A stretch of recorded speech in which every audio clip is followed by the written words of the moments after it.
What is up, fellas? It's another Friday night, 9 p.m. I like this time slot. It's so much better than Mondays. Hope everybody had a great week and that everybody is prepping to go do some flying tomorrow. It has been a good week here. So we have some things to talk about today.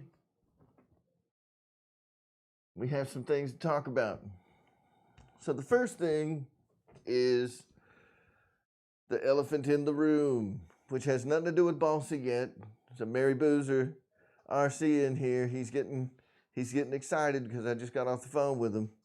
So he knows what the main topic of the discussion today is going to be. But I want to talk about three things before we get to messing around with Balsa. Jay Wilson, what's going on? If you've never been to the show before, welcome. So, AirVex, what's happening? Paul Ballard, what's going on? Jeff in Lower Alabama. Mr. Mary Boozer himself, Lionel Randall, Prime Modus. Matt M, what is going on? Fellas. Oh yeah, there's a clean table today, Brian Chambers. There's a good reason for that, because I need all this space. I probably need another table in addition to all this space. All right, so three things before we bust into a little bit of Balsa building. All right, the three things are, obviously, we have a new airplane release from E-flite. Now, listen, I know that there's been a lot of people that are complaining about, oh, it's so small and the price is so expensive and Stop it. All right, clearly, most of the people that visit these live streams, right? So most of the people that I talk to on a regular basis, most of the people that tune into my channel, most of the people that tune into, say, the Mary Boozer channel, the Pilot Ryan channel, the YouTube community at large that watches our shows, we are catering to a higher tier of modelers, right? And when I say that, you know, we are fans of bigger, more expensive, more elaborate airplanes. I mean, I'm surrounded by free wing goodness. You know, I've got tons of planes over here, big 1500 FMS, 1600 Flightline, 2-meter HSD, 2-meter E-flite, you know, Carbon Z type, a big 1800 plane, a 1600 millimeter Balsa biplane, you know, jets and props and warbirds and everything else. We are maybe not the target audience for a small F-14. It doesn't take away from how cool that airplane is. So for all you guys that are like, oh, that airplane sucks, step back a little bit and take that airplane in for what it is. All right? Obviously, there's folks like us that are going to be looking at that airplane and going, that's nothing like the free wing. Obviously, what else do we have to compare it to? Is there really any other F-14 foamy that even that compares? You know, we got the little E-flite and we got the giant free wing. You know, these are not even in the same class of airplane. Now, there's going to be people out there that say, well, this thing is only half the cost and it's a quarter of the size. Man, hear me out for a second. Number one, we pay for research and development. We pay for that. It's not like they just suck it up and they're like, oh, we're going to spend $1 million doing research and development on this airplane. And then we're just going to eat that cost and sell you the plane for what it costs us to make it. It's not how the world works, right? So when we're paying $300, even though it's a small airplane, if you look at, say, a UMX Citation, easy plane to make in comparison. And then you look at the F-14, twin 40 millimeter EDF units, Have you seen the videos? Have you even bothered watching them? Number one, the motors sound freaking amazing on that thing. They took a tiny 40 millimeter fan and made that thing sound like a 70 or an 80 millimeter fan. It sounds better than some of the 64 millimeter stuff I got. That's a tiny, tiny baby fan that they made sound great. That did not happen by accident. All right? So that's number one thing to take into consideration. Number two thing to take into consideration when we're looking at the citation, and some people are going to be like, well, you know, the citation, whatever. Citation has a twin power system, but it is not smart capable, and this is a big feat. There is something to be said for the innovation that went into making a smart ESC. It's one ESC in the F-14. It's a dual 40 amp power system built into a single ESC that attaches to one channel on your radio, and that single channel controls both and allows you to get smart data from both sides of that motor, which is fantastic. That's something that you were not able to do before. So this is a new thing for Spectrum. I mean, this is innovation happening right before our eyes. So does the airplane cost more? And let's not even get into the sweep mechanism for those little bitty wings. Yeah, it's a tiny airplane, but the sweep mechanism, that took research, that took development time. Them asking $300 for this airplane, in my opinion, well worth the price. Well worth the price. Because of all the innovation and everything that went along with making this thing. This tiny little airplane runs on 4S power. A 2200 milliamp hour 4S pack fits into this thing. Now, is there going to be some trade-offs with that? Of course there is, right? You're not going to have as rigid a construction of airframe.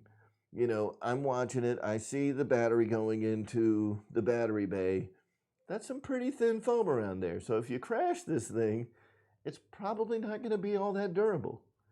Something to think about, right? But I really like that little plane. It may not be a plane that I want, but I see where there's an awesome market segment for a little F-14 like that, where there's going to be a lot of people that were like, I don't feel comfortable flying the free wing F-14. Those people are going to love this little F-14 that E-flite just put out. So, for all of us that want to talk bad about it, there's 10, 15, 20 people that are going to snap it up. So, even though it may not be the airplane for you, I would encourage everybody to step back and see the plane for the innovative, cool thing that it is. It's awesome. It really is an awesome achievement for them to make a little F-14 with elevons. You know, it doesn't have control surfaces in the wings. And you know what? If you buy a big, giant Skymaster F-14 right now, control surfaces in the wings are an option. For a $6,000 composite, turbine jet from Skymaster, control surfaces in the wings are an option. So, relax.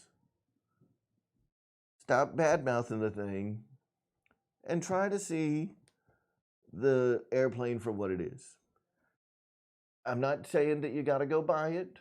It may not be for you, and that's fair, but it's not a piece of crap. And I don't think that it's priced out of where it needs to be, considering all the innovation that went into it. That's all I'm going to say about it. It may not be for you, but it is certainly not worthy of all the negative that's getting thrown at it. That is a cool airplane and worthy of the price tag for the people that airplane has been targeted towards. All right? I'm not even pushing my link, Wes. That's the fun part about this. I'm not even pushing my link. I'm not telling you to buy it. I'm not telling you that there's a link in the description. I mean, there is a link in the description if you want to go check it out. It's not available till May. You know, think about it, whatever, but go check it out. It's not as bad as people are making it out to be. Relax, slow down, look at what it is. It's a huge accomplishment, and all of the research and development that went into that airplane are almost certainly going to go into more airplanes in the future. That 40 amp smart twin ESC, I can buy that ESC right now and throw it into my Twin Otter, and now I have a smart Twin Otter. Sweet! It wasn't smart capable before, but I can make it smart now. You couldn't do that with twin ESCs in the past. You couldn't do it. You couldn't take two smart ESCs and get them to work together. And now they're doing something innovative and cool where we can do it. And that, to me, that's awesome. Just my opinion. Let's move on. All right. Next. What's up, Kitty? Next up, let's talk about Realflight. All right, we got Realflight 9.5 come out. Realflight 9.5, it's something that we all know, and most of us that have used it, we love it. Realflight 9.5S. What does that mean to us? How does that change our Realflight experience, right? Number one, the S at the end. The S at the end stands for Steam, right? So Steam is an online vendor for video games. And they've been around for a couple decades now. They've been around for a long time. Steam has. 15, 20 years, Steam has been out there. Steam is a great engine for Realflight to move over to, and Realflight's been available on Steam for quite some time now, ever since Horizon took it over. So I think Realflight 8 Horizon Hobby Edition was the first version that was available on Steam. Well, now they're shifting over to Steam as their distribution model exclusively. Here's where that is, in my opinion, a benefit, right? Let's say you lose your Realflight CD. You lose your registration key, right? If you don't have your registration key anymore, you can't play Realflight. You can't reinstall it on a new computer. You're done. Even if you have the CD, if you lose the registration key, you're done. With Steam, when you log into Steam, every game that you've ever purchased from 20 years ago all the way up to today, every Steam that you've ever purchased is in your Steam library, right? You no longer need CDs. You just download the game. If you don't want to play it anymore, if you get a new computer, if you don't want to mess with it on this computer, you can uninstall it.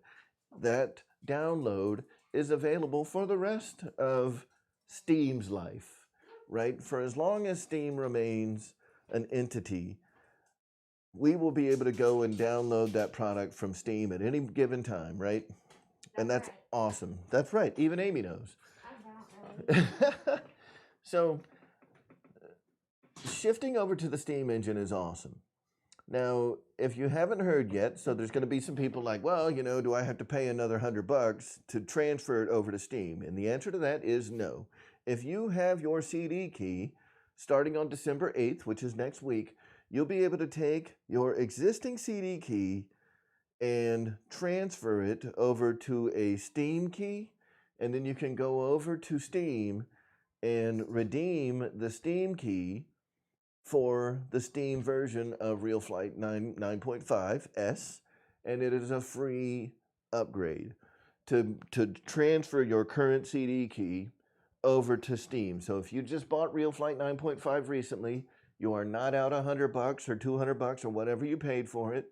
You'll be able to transfer that CD key over and you're good to go.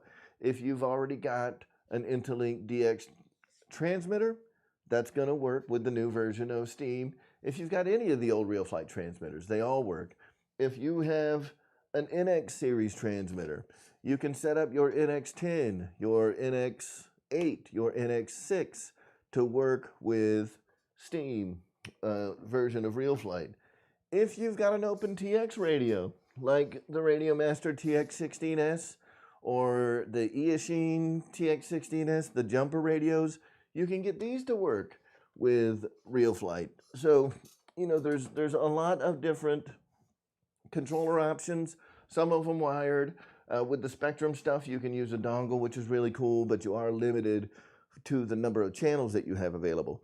My recommendation would be get the InterLink DX controller because all the switches on that thing will work. It's like 20-something different functions on that remote. They all work, where even with like an NX series radio, the only thing that you can program on the NX is the number of channels that you have available. So if all you have is 10 channels, that's all you get to use in the simulator. If all you have is 8 channels, 6 channels, whatever the case may be, that's all you get to use in the simulator. So I highly recommend using the InterLink DX controller. You get much more functionality using the real one, and you're not putting any wear and tear on your actual transmitter. So in addition to all that, you also get a few new models. So with the Realflight 9.5S, you are going to get the official Draco model from Realflight. You are going to get the 1.1 meter Hobby Zone Trojan. You are also going to get the Turbo Timber Evolution, standard and with floats. And you get the new E-flite twin 40mm F-14 Tomcat to try in real flight. So starting on December 8th, we'll be able to fly that little F-14 Tomcat way before it's released in May. So that's cool. Now the other thing is it also comes with the Blade 330S helicopter. It's got a ton of helicopters. If you've never tried Realflight before, I definitely recommend trying it out. You get a lot of helicopter models. You get quite a few drone models. The drones are kind of getting deprecated. You know, they really haven't released anything new in the drone world. There are better drone simulators out there, in my opinion. There are better helicopter simulators out there, in my opinion. But for fixed wing, Realflight is where it's at. You're not going to get much better. So that's my spiel on Realflight. If you're interested in buying it, of course, links are down in the description. Check them out. Next up on the list, before we go into today's special, for about a week, maybe 2.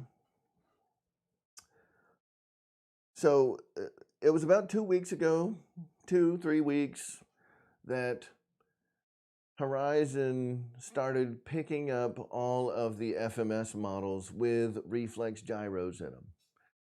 So all the reflex gyros, every FMS plane, just for you guys that don't know, every FMS plane is now available with the reflex gyro built in, the Reflex V2, right? So there's a profile for the reflex V2 for everything. All right. Now, what the heck? All right. The Reflex V2. I don't know why they didn't put the 90mm Viper in there. I'm kind of surprised that it's not in there, to be honest. I think that would have been a great model to have in this version of Realflight. But, you know, this is one of those things where I'm pretty sure that it's probably coming. Before we get into the FMS thing, that's another thing that they're going to be able to do now that we're on the Steam engine, as opposed to everything being a CD release. You know, now where they have, like, you know, free updates and things like that, you're probably still going to see free updates, but there's going to be, they have the ability now to do microtransactions. So the same thing that you see with like DCS, for those of you that are familiar with DCS, you have like DCS World, which is the base engine, you know, that runs the DCS universe.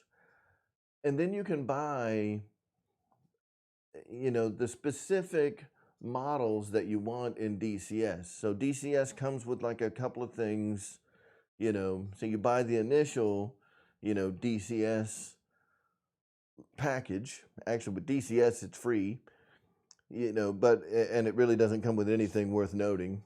But if you want like the DCS A10C Warthog, you can buy the A10C Warthog module for DCS. You can buy the FA18 module for DCS. You can buy an F-14 module for DCS. All of this is available through Steam.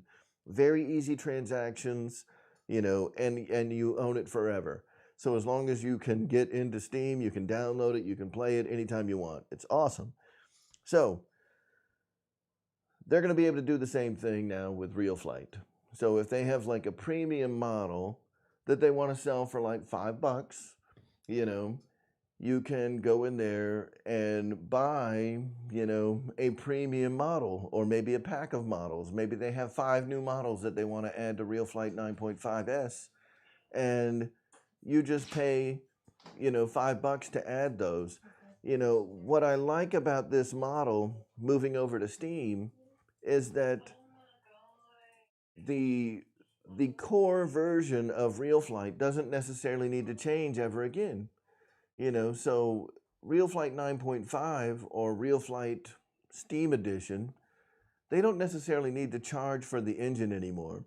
If you want the new airplanes that come out, you can pay $20 for an airplane pack or $5 for this premium airplane or whatever. It's easier for us as the consumer, and it's easier for them as the software developer to make it available to us in an easy to acquire model. It's less expensive in the long run because we don't have to buy a whole new version of Realflight to get the new planes every year. These are what I envision.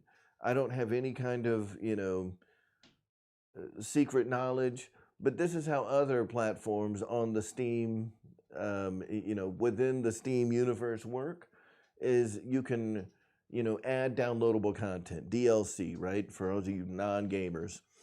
All right, so I feel like that's where the E-flite engine or the Realflight engine is going, and I think that it's cool, and it's going to be better for everybody.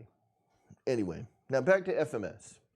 All right, so FMS, all planes are now available with the REFLEX gyro if you bought it directly from FMS. For a while, the FMS models that were sold through Horizon did not have those reflex gyros. I don't know why they didn't have them. You know, we can speculate all day as to why they didn't have them. That part doesn't matter. What does matter is now, when you buy an FMS plane from Horizon, it's going to come with the reflex. Now, all of those, the initial wave of new arrivals from FMS with the reflex gyro showed up at Horizon about 3 weeks ago. And they were the same price as their non-reflex counterparts, which was awesome. And that's why I got my P-47. I was going to get the Tiger Cat, but I waited and I got the Creighton EXB instead, and now I'm kind of kicking myself. But I did save a lot more money getting the Creighton EXB on sale. So here's what I'm here to tell you. All the prices for FMS models at Horizon have gone up. It wasn't announced. They're really not under any obligation to tell us, but every price, all of the models went up by 10%-ish. So it is what it is, guys. You know, don't kill the messenger. I'm just here to let you know that if you had your eyes on an FMS model and you remember there being a certain price for that FMS model, if you go and look at that FMS model today, the price is going to be a little more expensive than it used to be. So it is what it is. Sorry, guys.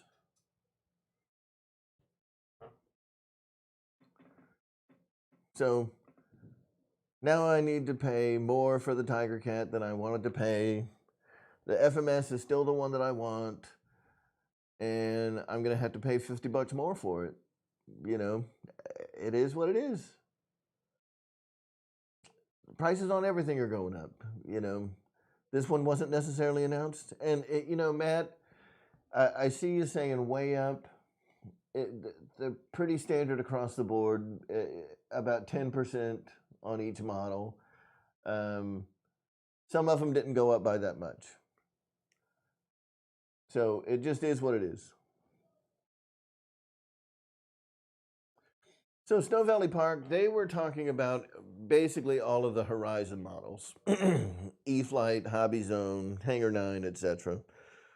The FMS price hike was not announced. The Tiger Cat jumped up by 10%. It was already a $600 model. I mean, think about it. That thing was already selling for like 630 bucks. So now I think it's at like, I think it went up by like $40 or $50. I mean, it just is what it is, right? It may have been less than 10%. All right.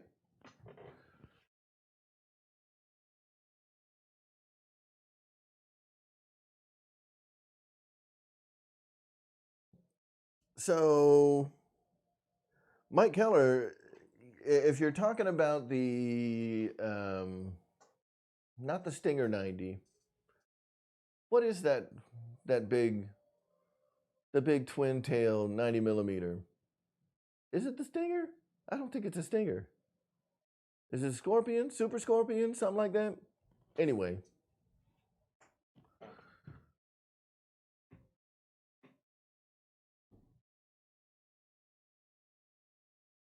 So, I think it's a Super Scorpion. That one didn't go up, but the one that you're seeing is not the REFLEX version of the model yet. You'll know when it has the REFLEX gyro in it because it will be the model name and it will say with REFLEX. So, you know, if you know how to kind of manipulate the Horizon website and trick it into giving you a little bit of insight as to what's happening in the future, there are already SKUs out there and model numbers for every FMS plane. You add an X to the end of the model name or the model number, and you can, you can see what the, what all's coming. So there is a BAE Hawk, there is a Super Scorpion. All the planes that you don't see right now with the REFLEX, the web pages are already built, they're just hidden. So it just is what it is. All right. So that's all I got to say about the FMS models. The price did go up. It is what it is. We just have to deal with it,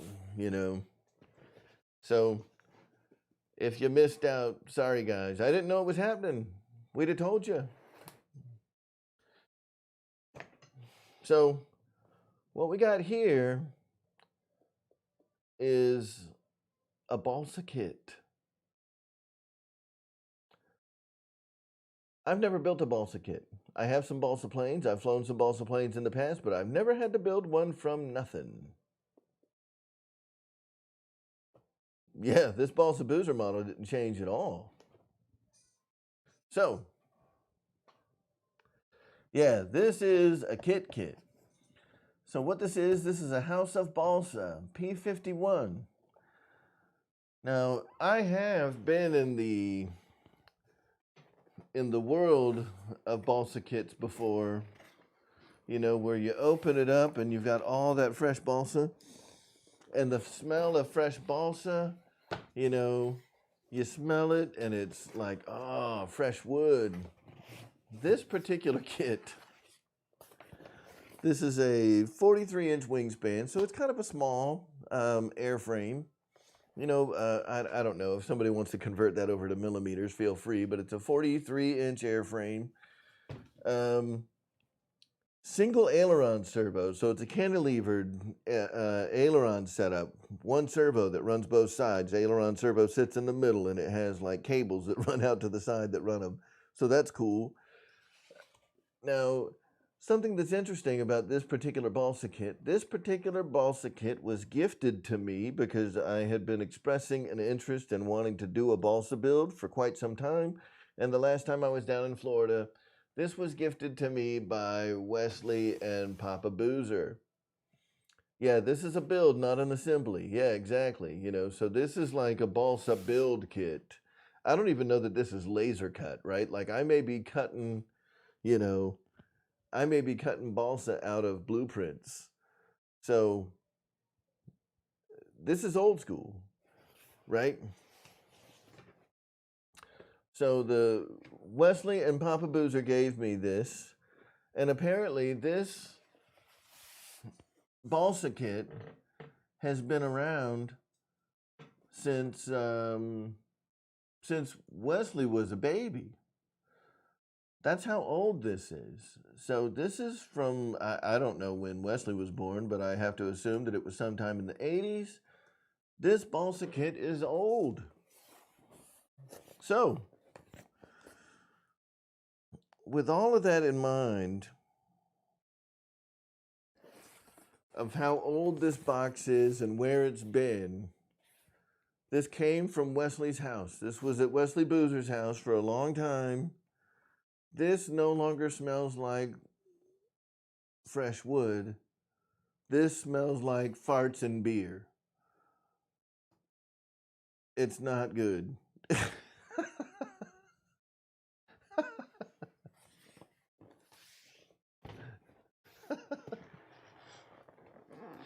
All right. So, over however long it takes, so for however long it takes to build this thing, this is what's on the docket for the next few weeks. This is the winter series for the Air Marshal Live Show. It may take until the beginning of the next flying season, but every week you're going to see how I've progressed. Maybe we're going to build a little bit on it during the show. This thing is going to take a long time to build. So, what I want to do tonight is go ahead and take everything out of the box, take out the blueprints, and kind of see what's up, man, because I've never done this, and I kind of want, the community here to be a part of it. We've got some old instructions. They're old. There's stains on it. Now, I remember when they handed this to me, the tape on the box had never even been cut. This thing was brand new. So, it's got that nostalgia to it, kind of that old school, like the paper is yellowed, just from how old this thing is. It's really cool. It's really cool. Like it's interesting how all this is laid out, because the instructions, they're not that good. It reminds me a little bit of like Dynam instructions. It's like a picture that says, here's what it looks like after step 1 is complete, and step 1 is like glue all of the ribs into the wing. Well, what? So this should be very interesting. And I'm really looking forward to it. And I'm looking forward to, like I said, sharing it with you guys. Here is the prints for the model. This is exciting. I know that sounds crazy. Like, this is masochism at its finest. Why in the world, when we have models out there that are already built and ready to rock, why would you put yourself through this? I want to live through that experience. I think that doing something like this is almost like a rite of passage, that every modeler, that's going to call themselves a radio control enthusiast. I think this is something where, is it absolutely necessary? No, right? But it's one of those things where it's neat to be able to say that you did it, and you kind of get to, be part of kind of that old timers club, So not necessarily that I want to be like an old timer, but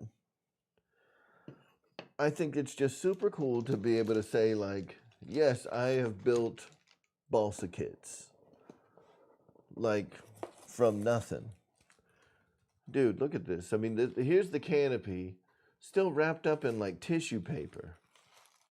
The tissue paper is not white anymore. It's brown from, just being old. It's also got fart dust on it. I can smell it. It's terrible. But there's the little bubble top canopy. I mean, that is so cool. And the other thing that you can see is that these were not like mass produced. This was made on a vacuum mold machine. They took a flat piece and they put it on a plug, they heated it up and vacuumed it and did a vacuum form to make this. You know, you can tell because on the bottom it's got little bumps, and those little bumps are from the air, the suction holes that are built into the table of a vacuum forming um, table. Like this is really cool. All right, so there's the canopy. The tissue paper is like disgusting. Fart dust and beer. Here's a little, you know, piece of balsa that I have to assume is like the air scoop that goes on the bottom. Yeah, it's definitely brown from the farts and everything else that this has had to go through after living 40 years, you know, in the Boozer household. I mean, dude, it smells like farts and beer. Yeah, so all of these pieces of wood, some of them have the parts cut out, but most of them are just, they're flat pieces of balsa. This is a piece of hobby ply that looks like it's die cut, not laser cut. So this was before the days of laser cutting, but it does have the pieces like die cut. So it looks like they are cut all the way through. So I should be able to just press them out. So that should make my life a little bit easier. Yeah. So there's definitely like die cut pieces in these balsa sheets. But with that said, I also have several panels of balsa here that don't have any parts cut out of them. Now, judging by the size of this, these look like either 1/8 inch or 1/16 inch balsa. It looks like these are going to be like the fuselage and wing skins. So I think this is a fully skinned model. It is not like you're not going to be able to see the ribs and stuff through the ultra coat.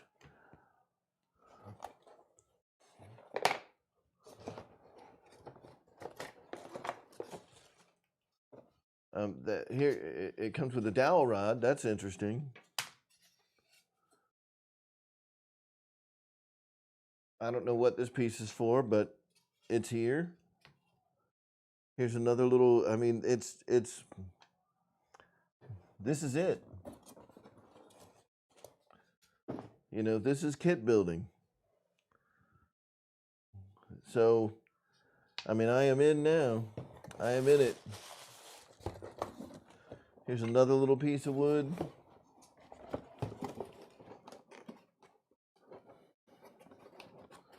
So,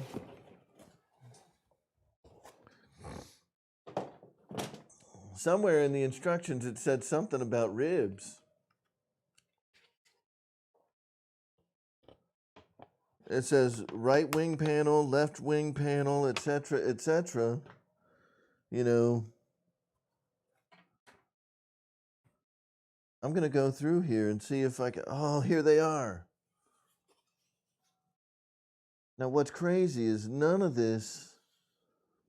I mean, like I said, they're not laser cut. So it does say on here that this is like, it does have a number stamped into it, a 112. So I'm definitely going to have to like pay attention to the book here and figure out like which one of these little panels is what. Like this section. And for those of you guys that haven't like messed with balsa before, I mean, this stuff is very lightweight, very fragile. This is panel 117. So each of these panels is numbered. And, you know, they do have like the wing ribs and stuff. Oh no. So that just fell out of here.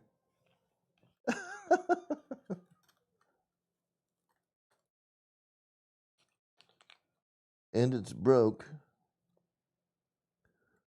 but it might be broke on purpose.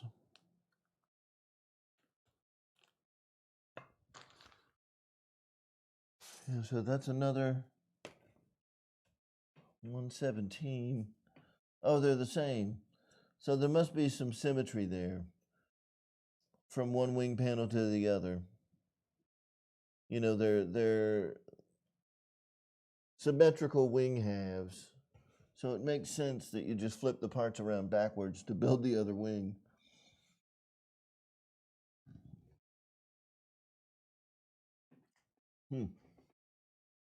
Very cool. Here's another big panel with a big old section. Yeah, what I'll probably do is find the numbers and then use a Sharpie to like make them bigger. This looks like it's part of like the bottom of the fuselage or whatever. That's like 113.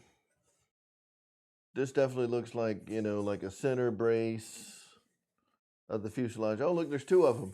That might be the sides, you know, where it's all like squared up and stuff, because this is old school, right? So this wasn't necessarily a scale model like we see today. This was old school. So, you know, even though it kind of looks a little bit like a P-51, it's probably not going to be, you know, it's not going to have those beautiful rounded, you know, areas like we would expect a P-51 to have. You know, it doesn't look like we've got necessarily any real formers in here. I mean, we've got the wing panels, but I don't see any formers or anything like that that would, you know, kind of give any shape to the top or the way that you have to shape everything. You know, here's what looks like the panels that are going to make up the tail. So the elevator and the rudder look like they're part of what's in this bag here. I'm just trying to like look at these parts and decipher what they are, right?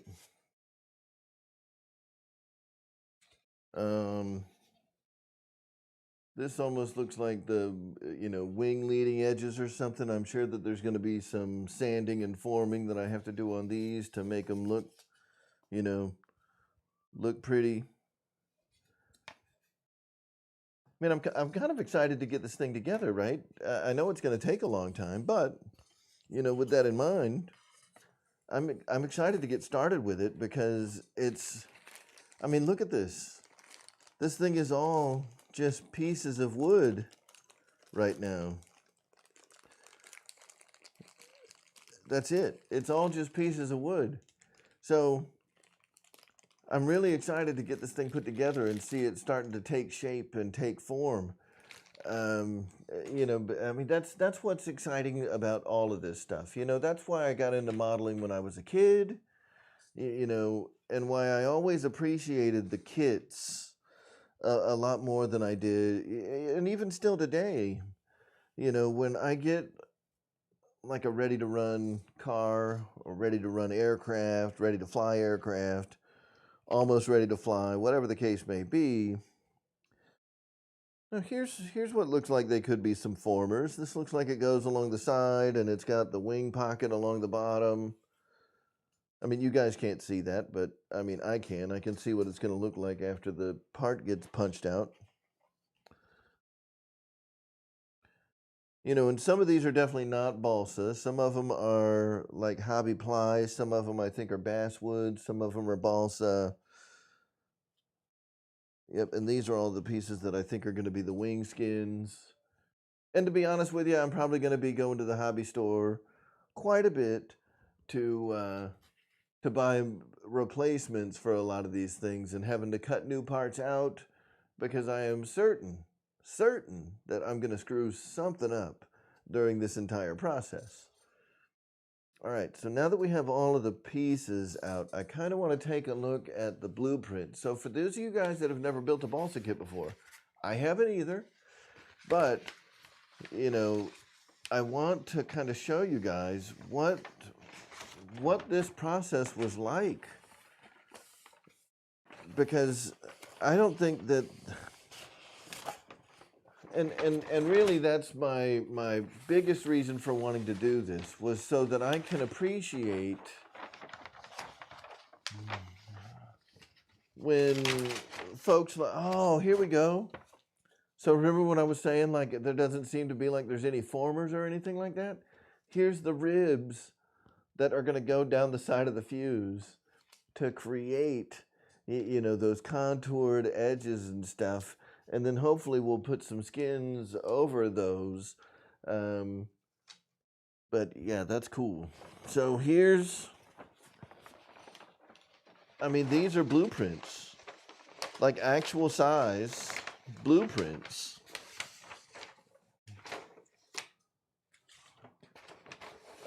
So what my plan is here is to go get some foam board, like we've all seen, you know, flight test models made out of foam board. I'm gonna get some foam board, and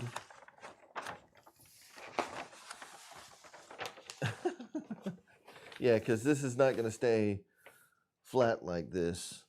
But this is about the size of a piece of foam board, which is great. Yep, it just sucks itself right back in.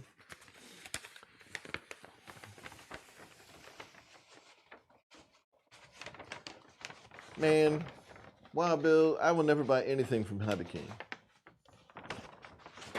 I will be getting all of the covering that I'm going to use from my homeboys at Horizon.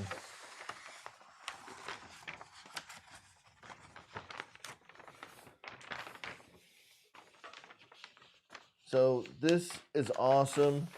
This shows every piece. So ailerons, hinges, you know, where the hinges go. I guess they tell you how to make, you know, you can either do it as a full span aileron, or you can do it as a, you know, as a scale aileron. I haven't really, you know, obviously a lot of this stuff I haven't decided how I'm going to build it yet, which is really what makes these things so intriguing to me. With Balsa, I can do whatever I want, right? So if I want flaps, I can make it with flaps. I don't know that I need them on a light little airplane like that.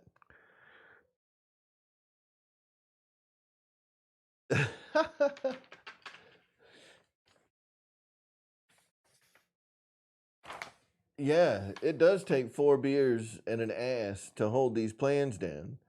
So that's a good point.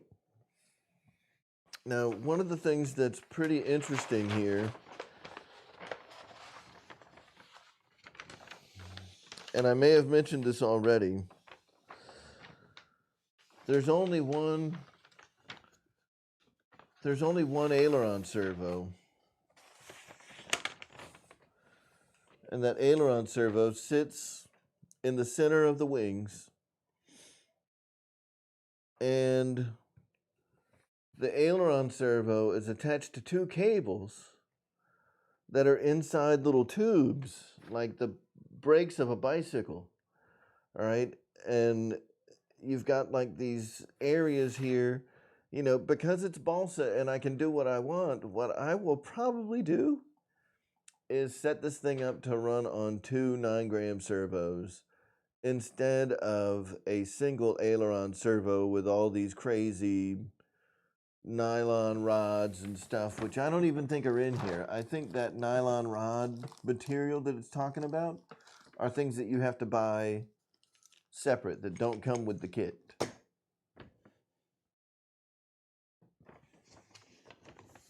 Yep.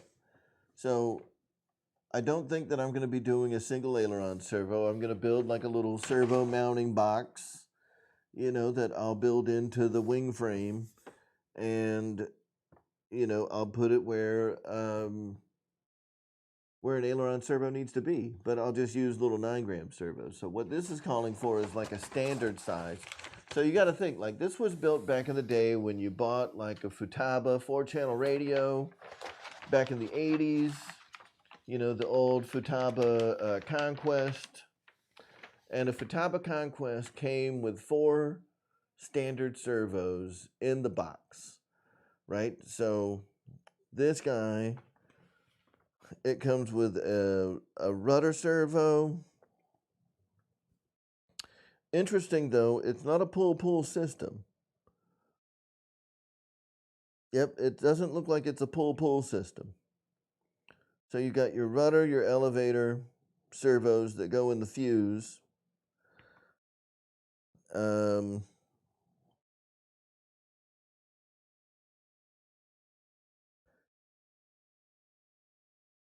So that shouldn't be too difficult. It doesn't come with any control rod material, so you have to supply that on your own.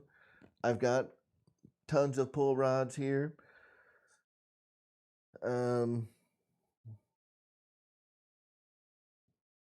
There's no retracts, which is fine.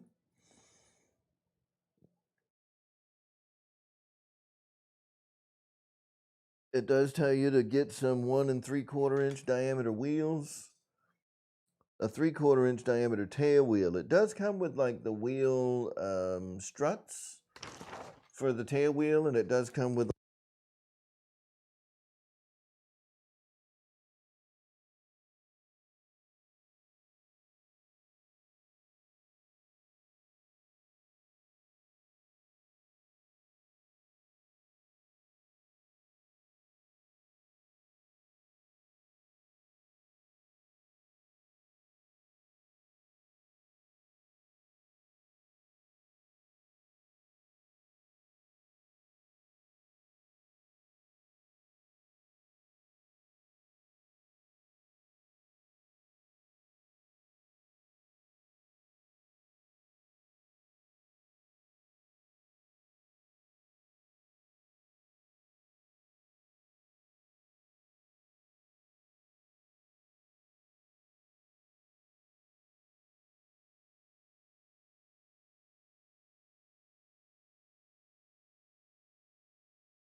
All right.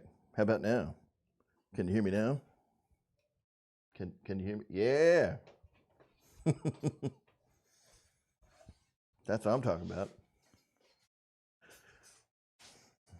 All right.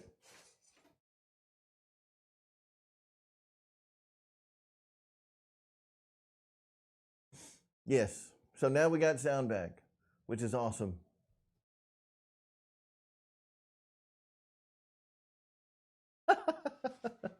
Sorry, guys. You know, I've been so like thrilled with like this whole Balsa kit thing. All right, so I'll get back to what I was talking about. I don't know what the last part is that you guys heard, so I apologize for the sound going away. James, what is up? Good to see you tonight, buddy. So next week we will have the plans mounted to a piece of foam board. Woo! Which should be fun. And you know what I want to do tonight is, well, first I want to do some converting, right? Some converting, because I want to talk about like the power system that we're going to use. I want you guys to have some input on this. Now, yeah, this is not an almost ready to fly kit. You know, Mary Boozer did not send me an almost ready to fly shit. He sent me not ready to fly even a little bit. Jay Huff, what's going on, man? If you haven't been to the show before, welcome. All right, so what I want to do is do a little bit of converting, maybe do some Siri action. What is 43 inches in millimeters? Okay, so it's an 1100. It's a 1.1 wingspan. I actually got off the phone with Wesley right before I went live.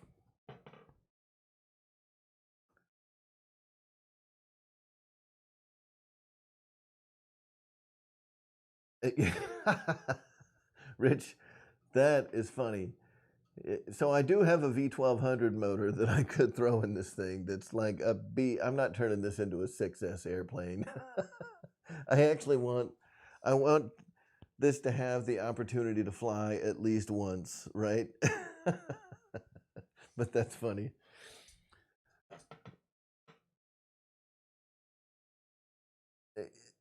Yeah, I'm gonna have to go to Hobbytown and buy stuff that, Hobbytown actually, our Hobbytown here, for those of you guys that are not, that have never been to the Kennesaw, Georgia area, I think, James, that's a good idea, like, maiden complete. That's right, bitches. Maiden complete. Done.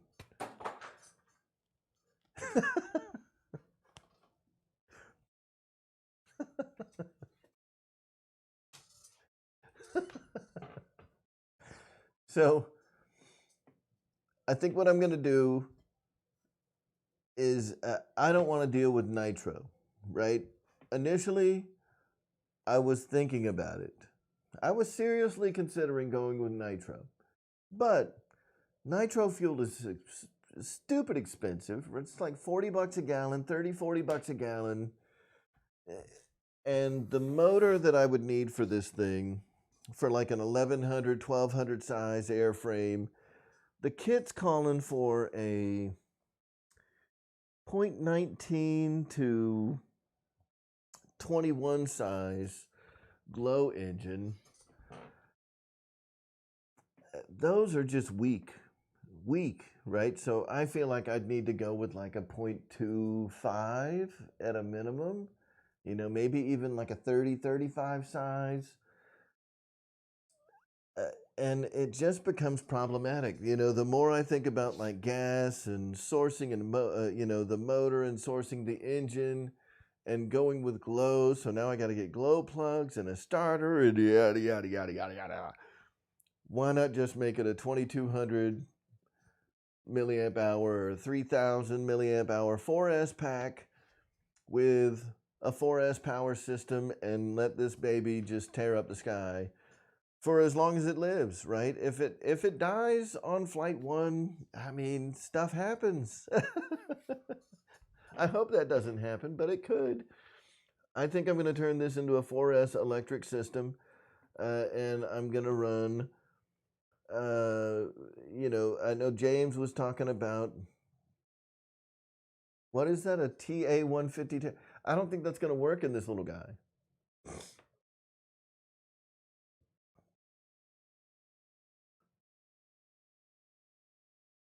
Yeah, James, if you have one, if you have like one of the 1.1 or 1.2 flight line planes that's like wrecked, and you don't mind like donating the electronics to the cause, I will gladly use that too. Because as far as I know, those are 4S systems, right? That TA-152.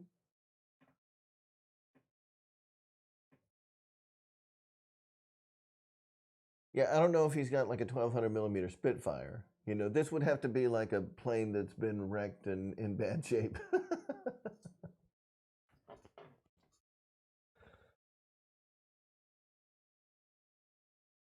But like either like the E-flite or the Flightline Mustang spinner and 4-blade propeller system would also work well in this model. So, that's where I think I'm going to go with it. is, you know, just adapt the 1.1, 1.2 meter system, maybe even like the aero stuff as far as like the prop adapter, spinner, propeller, etc.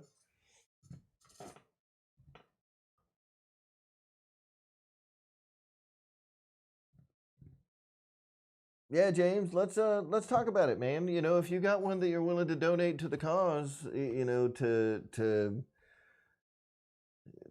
get this thing up in the air, that'd be awesome. That makes things a lot easier.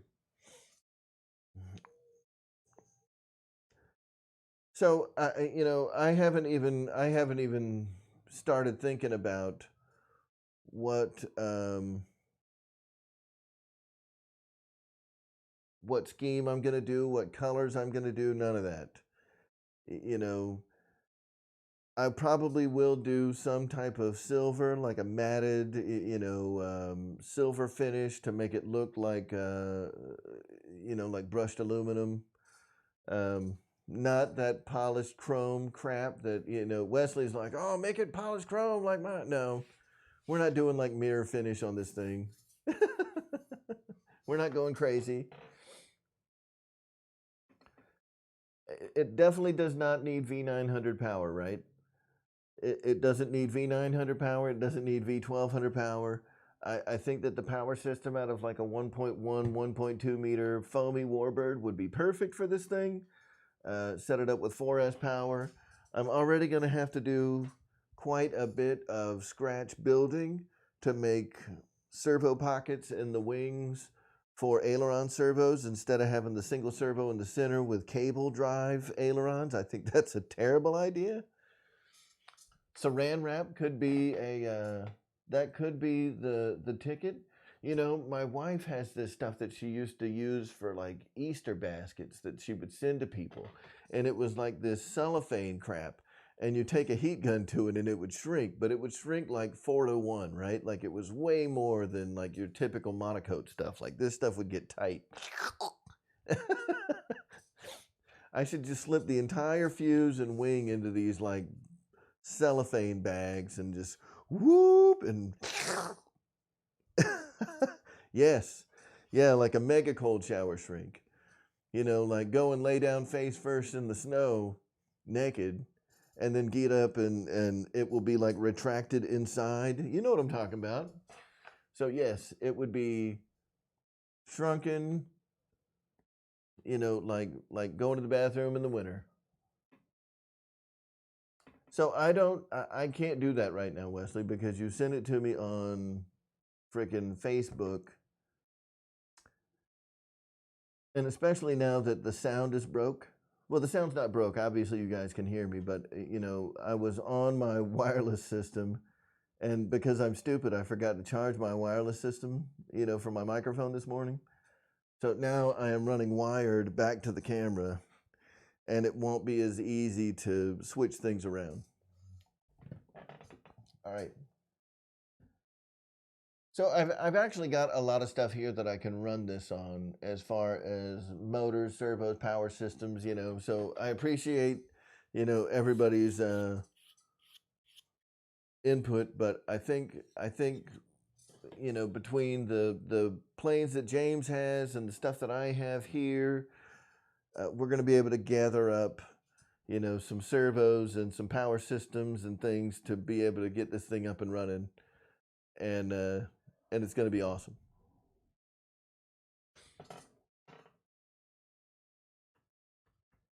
Balsa is not heavier than foam.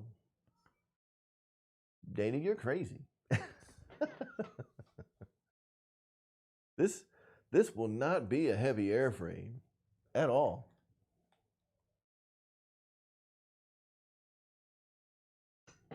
Yes, so the big so this is a so what I'm going to do is I'm just going to zoom the heck in on this thing. Thanks, James. So it's going to take a while to zoom in here. But what we're zooming in here on is this is a picture of the airplane Can y'all see that? Look at that. Man, this thing zooms way up in there. Up. Let me get the phone in the right spot here. Yeah. So I'm having to hold this really still. This is this airplane built. Oh no. There it is. That is a picture of this airplane at Wes's house down in Florida, hanging on the wall at his house. Papa Boozer built this back in like 1971. So let me back out here. Hold on, it's gonna be a minute.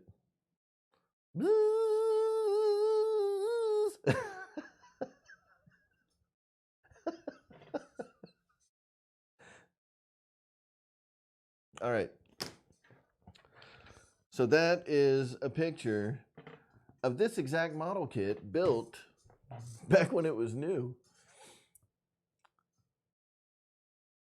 So James, what I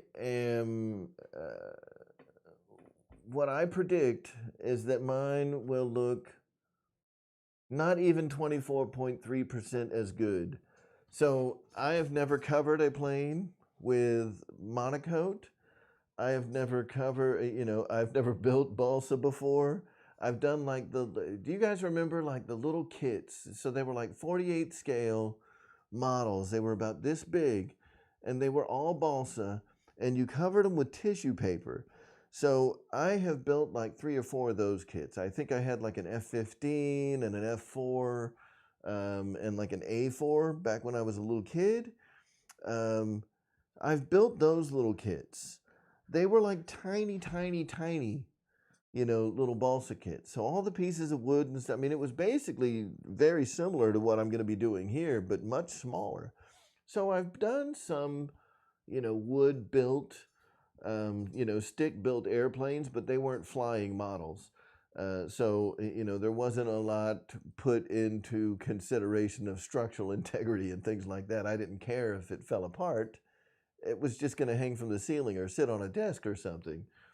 This, I intend to fly it, but I've got to cover it with, like monocoat or something like that. Now, with that in mind, man, I'm sure that I'm going to screw this up royal. And when I put this together and start putting the cover on it, it's going to be ugly as sin. It's going to be all wrinkly like an old man. This thing's going to look like trash. It's going to look like trash. I mean, I've got like an iron and but I mean, I'm afraid that especially like the compound curves and stuff like that, I'm going to be trying to iron out and I'm going to get a wrinkle in it and then I'm going to take a heat gun to it and the heat gun's going to get too close and then there'll be like a hole, where the heat gun like singed and burnt a hole into the coating. So now I've got like this hole with like balsa underneath it that's like charred up a little bit from how hot the heat gun was. It's just going to look like crap. Like that's what my fear is that this thing is just going to look like garbage.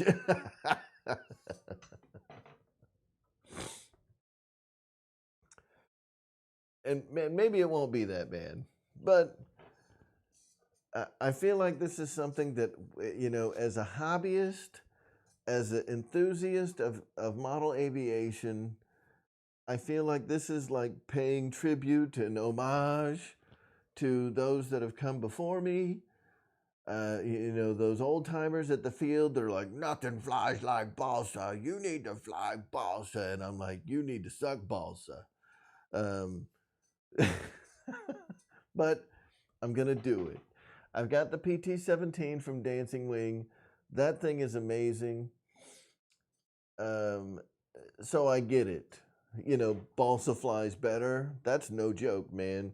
That Dancing Wing PT-17 flies fantastic. I don't have any other models that fly like that one. It's balsa, and it's amazing. So I got to try it out. I gotta try it out. I gotta build a balsa kit and see what the fuss is all about. What are these old timers talking about? Now, of course, you know, when I build this thing, I'm not gonna build a nitro freaking deal. Yeah, I mean the big Zero and the P-47, I mean those things are just phenomenal. The big Spitfire, I mean, just looks amazing. The big Black Horse Warbirds just look absolutely phenomenal, right? So what I want to do is I want to build this thing, and I'm telling you all right now, so you know, this will be my first and last balsa build. I will never ever do this again. And I say that because why on earth would I do this when we got companies like Black Horse, like Nexa, like Hangar 9, like Phoenix, Dancing Wing? Why on earth I'm doing this at all is just to do it once and say, yes, I've done stick-built kits before. I've done a stick-built kit, and one ever.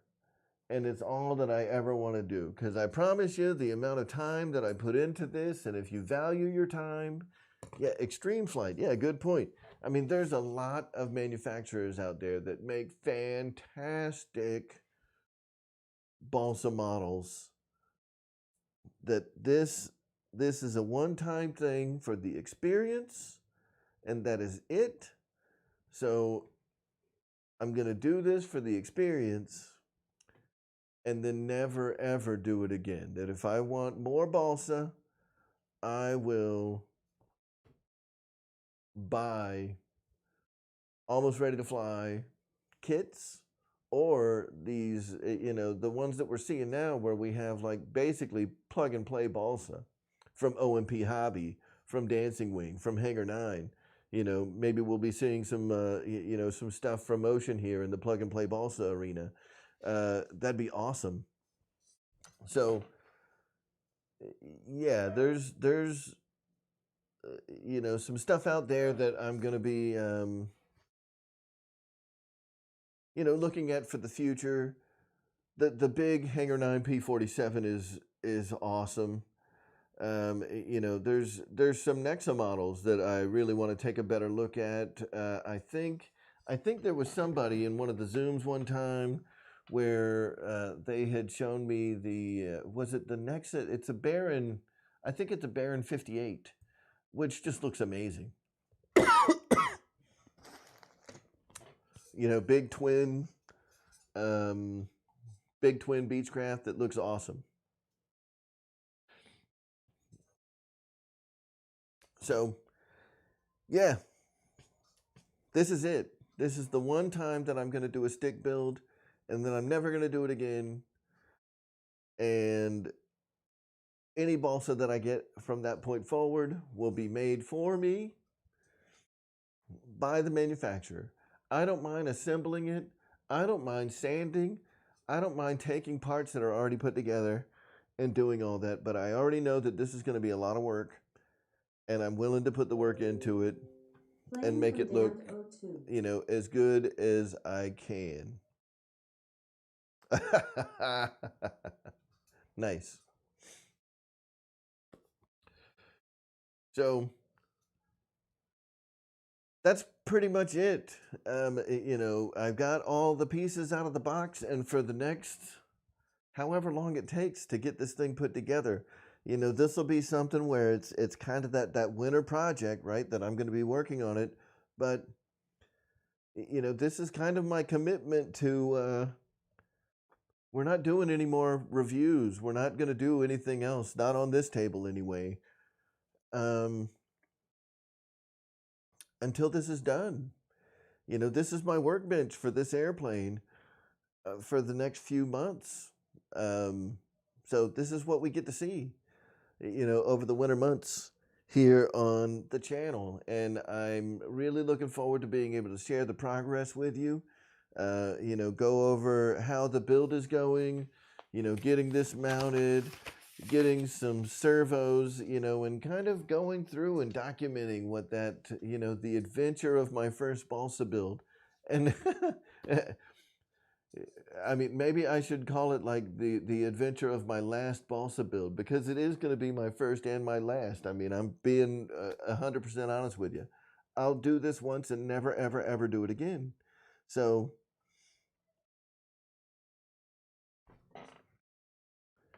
yeah, and that's right, James. And I'm not sure who we got to do that for him, but I'm thinking if I give him that same guy that covered Patrick's um, Black Horse PC9 would probably do this Mustang too, whatever way I wanted him to do it.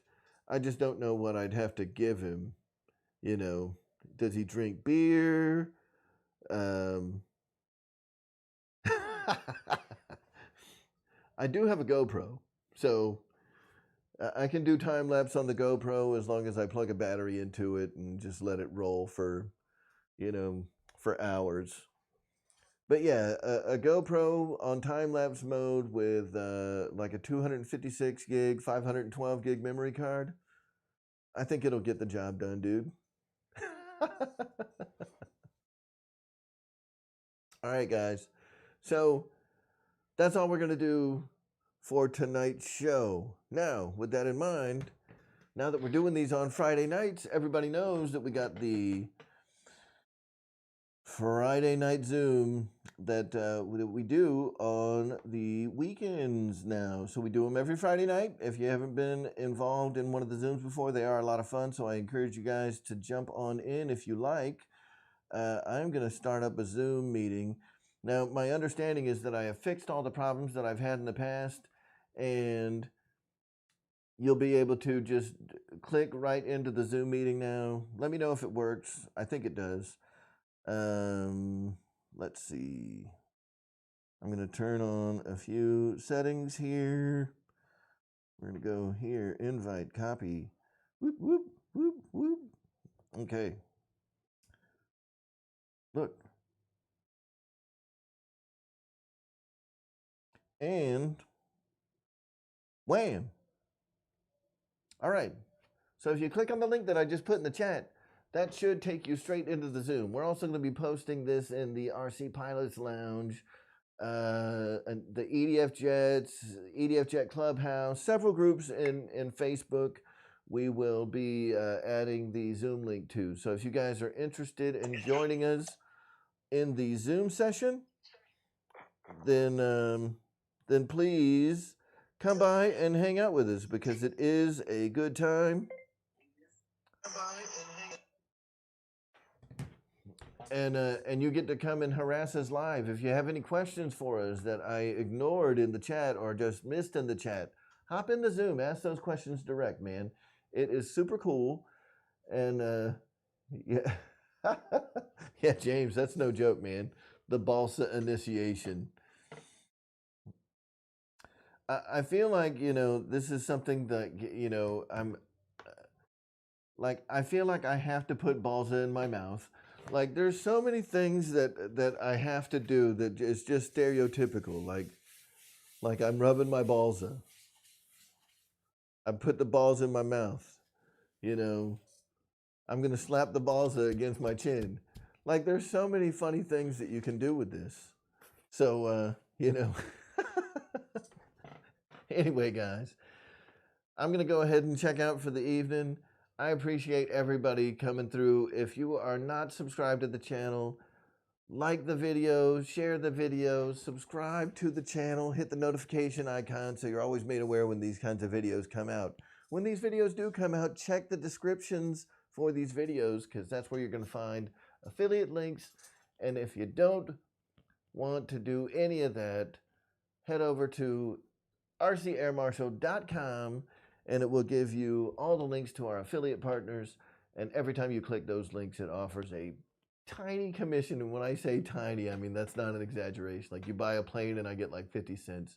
So use those links and use them often so I can get like $5, you know, and I can, you know, at least go and enjoy like a hash brown at Waffle House or something.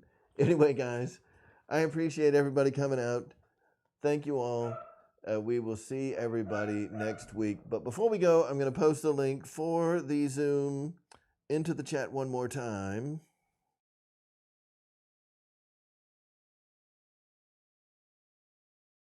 All right.